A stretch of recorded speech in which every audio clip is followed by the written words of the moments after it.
Herkese merhabalar. Sizler için fırınsız revani tarifi hazırlıyorum. Evde bir çay bardağı irmiği olan herkes denesin. Tarifimize hiç bekletmeden şerbetimizi hazırlayarak hemen başlayalım. 2 su bardağı şeker, 2,5 su bardağı içme suyu. Ocağın üzerine alalım. Şekeri eritene kadar karıştırdıktan sonra 5 dakika kaynatalım ve daha sonra soğutmayı bırakalım. 2 adet tam yumurta, 1 çay bardağı toz şeker,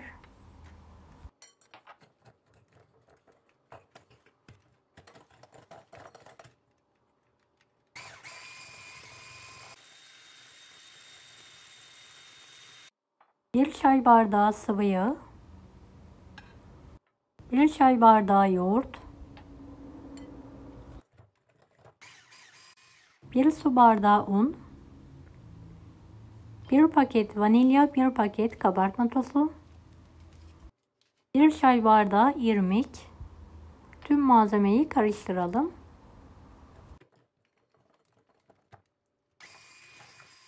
Beni hangi ülkeden veya şehirden izliyorsunuz merak ediyorum. Yoruma bildirirseniz sevinirim.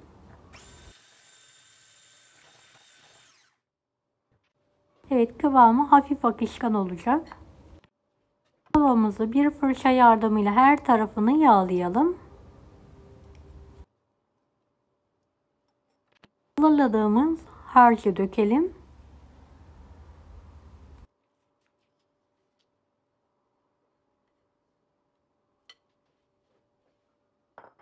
Kapağını kapatarak ocağın üzerine alalım. Kısık ocakta pişirmeye bırakalım.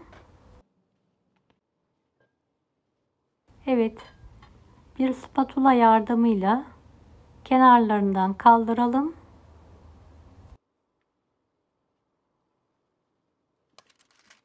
Fırın kağıdı ve pasta tabağı yardımıyla ters çevirelim.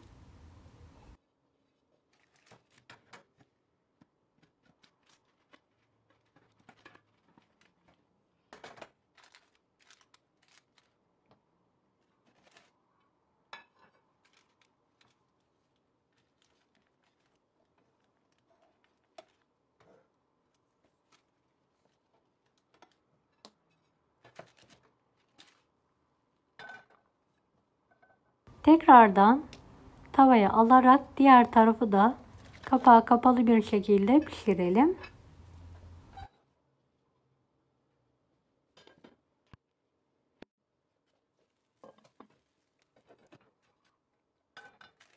Evet, fırın kağıdını alıyorum ve pişirme işlemini kağıtsız olarak devam ediyorum.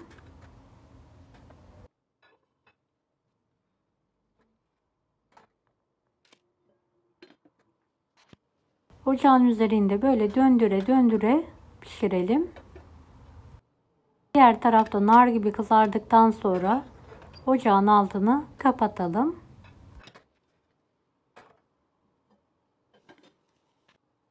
Bir kürdan yardımıyla delelim. Sıcak tatlıya soğuk şerbetimizi dökelim.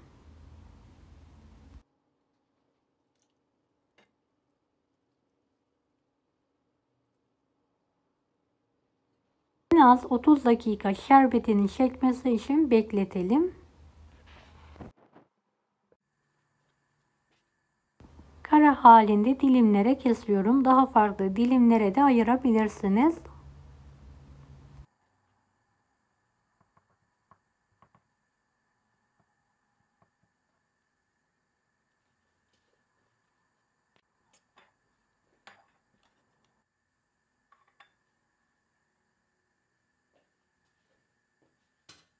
Üzerine bolca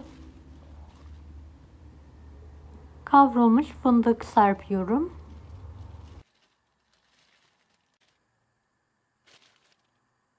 Daha farklı malzemelerle de ikram edebilirsiniz.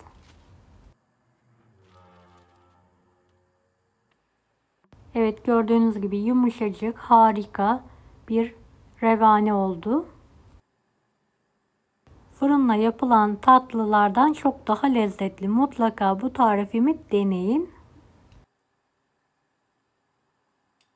Hem ekonomik hem de lezzetli. Deneyecek olan herkese şimdiden kolaylıklar dilerim. Kanalıma ücretsiz abone olmayı unutmayın. Hoşça kalın.